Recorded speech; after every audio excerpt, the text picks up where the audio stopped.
Hello friends, welcome back to the my new video guys and my YouTube channel guys. Today friend we are going to code guys Samsung phone setting guys, and today video title is guys Samsung phone guys phone internet guys, how can we fix.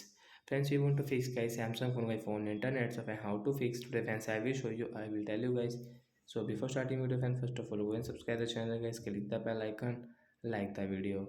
So friends, open your phone setting guys. After phone setting guys, we will click on guys Samsung phone guys the general management setting guys, tap here.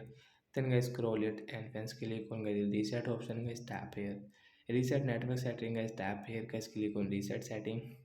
And friends, you can see you confirm with your pattern lock. So guys, we will have to draw our phone pattern lock. So we'll draw your pattern, and once you enter your password, you have any password. So guys, click on reset option guys, tap here.